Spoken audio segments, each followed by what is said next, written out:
नमस्कार, आपका स्वागत है हमारे चैनल द फार्मा कोर्स 2.0 पे।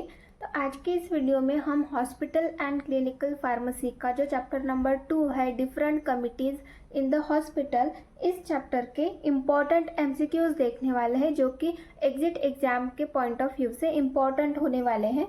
तो आइए स्टार्ट करते हैं।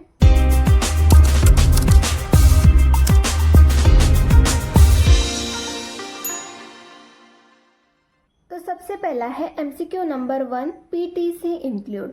तो पीटीसी मतलब क्या होता है? Pharmacy and therapeutic committee. तो फार्मेसी एंड थेराप्यूटिक कमेटी में क्या क्या इंक्लूड होता है ये यहाँ पर हमें देखना है। ऑप्शंस दिए गए हैं: A physician, B pharmacist, C nursing staff, D all of this. तो फार्मेसी एंड थेराप्यूटिक कमेटी का जो कंपोजिशन बनता है उसमें कुछ लोग इंक्लूड किए जाते हैं।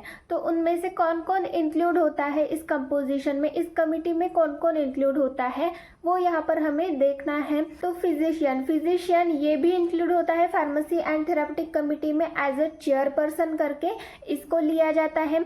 फार्मासिस्ट भी इंक्लूड होता है एज ए सेक्रेटरी करके। नर्सिंग स्टाफ भी फार्मेसी एंड थेराप्यूटिक कमेटी में इंक्लूड होती है। तो यहाँ पर आपका आंसर क्या आएगा? Option number D, all of this. Then next है MCQ number 2, a chairperson appointed from. तो जो चेयरपर्सन होता है वो किसको लिया जाता है? यहाँ पर हमें ऑप्शंस दिए गए हैं, उनमें से किसको एज अ चेयरपर्सन करके अपॉइंट किया जाता है। अभी हमने देखा ऑप्शंस दिए गए हैं: A physician, B nurse, C patient, D administrator. तो जो फिजिशियन होता है उसको एज अ चेयरपर्सन करके अपॉइंट किया जाता है। तो यहाँ पर आपका आंसर आएगा option number A, physician. Then next है MCQ number 3, purpose of PTC. तो फार्मेसी एंड थेराप्यूटिक कमेटी का पर्पस क्या है वो यहाँ पर हमें देखना है। ऑप्शंस दिए गए हैं: A education, B advisory, C both, D all of this. तो एजुकेशन ये एक पर्पस हो गया फार्मेसी एंड थेराप्यूटिक कमेटी का। एडवाइजरी बॉडी की तरह भी ये काम करती है। Option number C, both. Education और एडवाइजरी ये दोनों पर्पस है पीटीसी कमेटी के। Option number D, all of this. मतलब ये सभी सही आंसर है। तो हाँ, सभी सही आंसर है। तो यहाँ पर आपका आंसर आएगा option number D, all of this. Then next है MCQ number 4, the success of meeting is depend on. तो जो मीटिंग होती है फार्मेसी एंड थेराप्यूटिक कमेटी की, जो मीटिंग होती है उसकी सक्सेस किस पे डिपेंड होती है वो यहाँ पर हमें देखना है। ऑप्शंस दिए गए हैं: A functions, B objective, C agenda, D all of this. तो यहाँ पर आपका आंसर आता है option number C, agenda. Agenda मतलब क्या होता है? ये एक शेड्यूल होता है, ये एक डॉक्यूमेंट होता है जो कि सेक्रेटरी बनाता है। सेक्रेटरी कौन होता है? फार्मासिस्ट होता है। तो फार्मासिस्ट ये एजेंडा प्रिपेयर करता है। इसमें कब क्या होगा, पूरा शेड्यूल जो होता है मीटिंग का, किस टॉपिक पे बात की जाएगी, किस टाइम पे कौन बात करेगा, ये सारी चीज़ें जो है ये एजेंडा में इंक्लूड होती है। इसीलिए जो मीटिंग है वो सक्सेसफुली जो है ली जाती है फार्मेसी एंड थेराप्यूटिक कमेटी की। देन नेक्स्ट है MCQ number 5, sometimes the drug में प्रोड्यूस अनवांटेड और अनएक्सपेक्टेड इफेक्ट्स आर कॉल्ड। कभी कभी क्या होता है, कुछ ड्रग्स ऐसे होते हैं जो कि अनवांटेड और अनएक्सपेक्टेड, जो हम इमेजिन भी नहीं कर सकते, ऐसे इफेक्ट्स प्रोड्यूस करते हैं। तो ऐसे इफेक्ट्स को हम क्या कहते हैं, उनको क्या कहा जाता है, ये यहाँ पर पूछा गया है। ऑप्शंस दिए गए हैं: A overdoses, B adverse drug reaction, C hyper sensitivity, D allergic condition. तो यहाँ पर आपका आंसर आता है option number B, adverse drug reaction. Adverse drug reaction ये ऐसी रिएक्शंस होती है जो कि अनवांटेड होती है या फिर अनएक्सपेक्टेड होती है।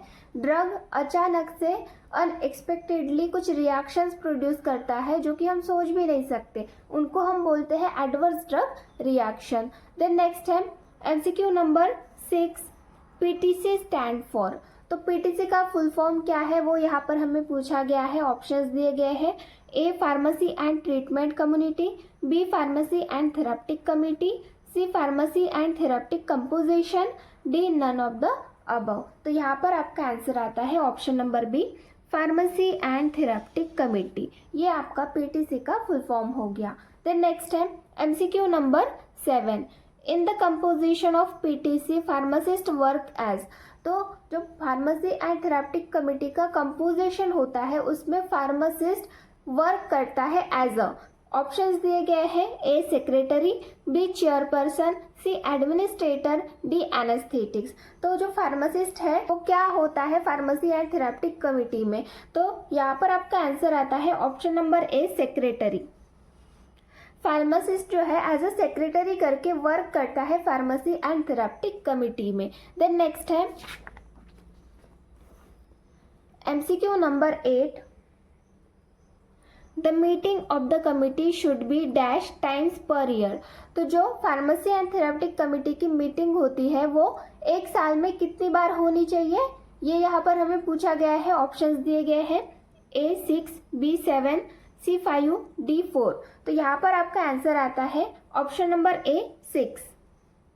फार्मेसी एंड थेराप्टिक कमेटी की जो मीटिंग है वो एक साल में 6 बार तो भी होनी चाहिए। देन नेक्स्ट है MCQ number 9, HF stand for. HF का फुल फॉर्म क्या होता है वो यहाँ पर हमें पूछा गया है। ऑप्शंस दिए गए हैं, A hospital formulation, B hospital formulary, C hospital formality, D hotel formulary. तो यहाँ पर आपका आंसर आता है option number B hospital formulary. HF का फुल फॉर्म होता है हॉस्पिटल फॉर्मुलरी। देन नेक्स्ट है MCQ number 10, hospital formulary consist of. तो हॉस्पिटल फॉर्मुलरी किससे बनी हुई होती है वो यहाँ पर हमें पूछा गया है। ऑप्शंस दिए गए हैं, A list of drug, B list of surgical instrument, C list of patient, D none of the above. तो हॉस्पिटल फॉर्मुलरी ये ऐसी फॉर्मुलरी होती है जिसमें किसकी लिस्ट दी रहती है, लिस्ट ऑफ ड्रग। आपका आंसर आता है option number A list of drug. Hospital formulary में ड्रग्स की लिस्ट दी रहती है। देन नेक्स्ट है MCQ number 11, need of hospital formulary because. तो हॉस्पिटल फॉर्मुलरी की नीड क्या होती है, किस वजह से होती है वो यहाँ पर हमें पूछा गया है।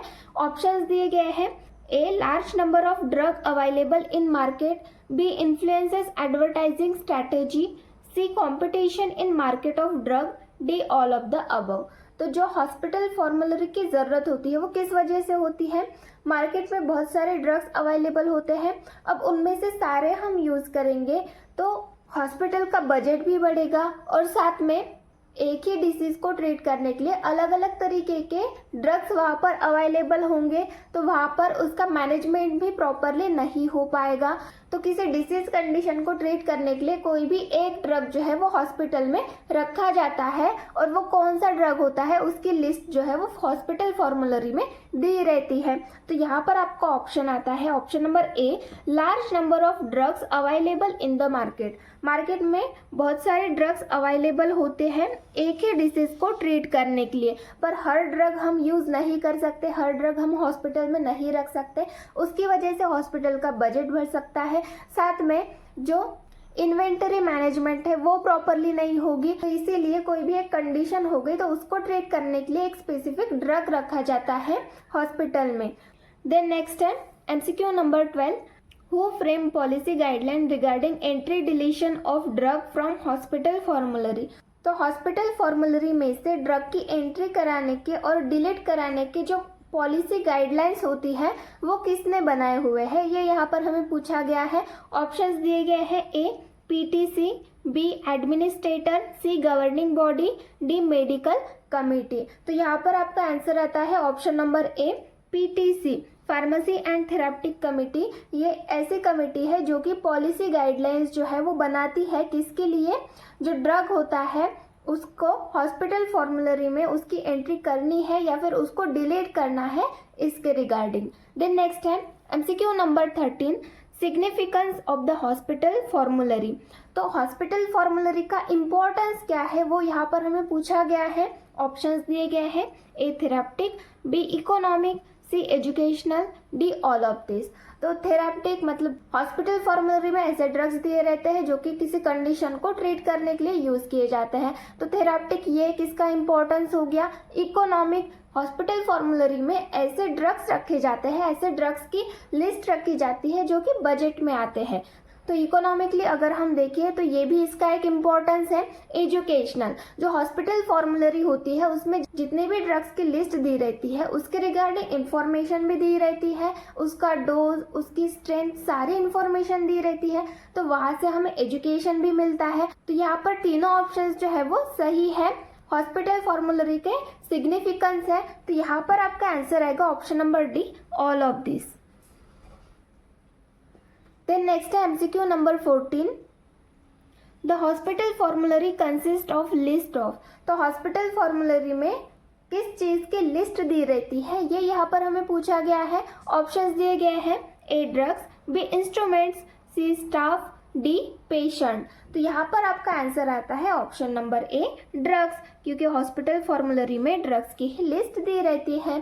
देन नेक्स्ट है MCQ number 15, substantial patient care and financial benefits can be greatly using through. तो जो सब्सटेंशियल पेशेंट केयर और फाइनेंशियल बेनिफिट्स जो है वो किसके थ्रू हम यूज़ कर सकते हैं, ये यहाँ पर हमें दिया गया है। Option number A, generic drug, B branded drug, C ayurvedic drug, D all of this. तो यहाँ पर हमें क्वेश्चन दिया गया है कि यहाँ पर ये जो ड्रग्स दिए गए हैं जैसे जेनेरिक ड्रग है, ब्रांडेड ड्रग है, तो इनमें से हम ब्रांडेड ड्रग यूज़ करेंगे या फिर जेनेरिक ड्रग यूज़ करेंगे जिसके थ्रू हमें फाइनेंशियल बेनिफिट भी मिलेगा और सब्सटेंशियल पेशेंट केयर भी मिलेगी। तो कौन सा ड्रग यूज़ करने से हमें फाइनेंशियल बेनिफिट्स मिलता है? जेनेरिक ड्रग, क्योंकि जेनेरिक ड्रग जो होते हैं वो सस्ते होते हैं तो हमें फाइनेंशियल बेनिफिट होता है। और ब्रांडेड ड्रग जिस तरीके से काम करते हैं उसी तरीके से जेनेरिक ड्रग भी काम करते हैं, तो पेशेंट केयर भी हमें प्रॉपरली मिलती है। तो यहाँ पर आपका आंसर आएगा option number A, generic drug. तो इस तरीके से ये कुछ MCQs थे हॉस्पिटल एंड क्लिनिकल फार्मेसी के चैप्टर नंबर 2 के। तो आज के लेक्चर में बस इतना ही। ऐसे ही और एग्जिट एग्जामिनेशन रिलेटेड MCQs के लिए हमारे चैनल से जुड़े रहिए। Thank you.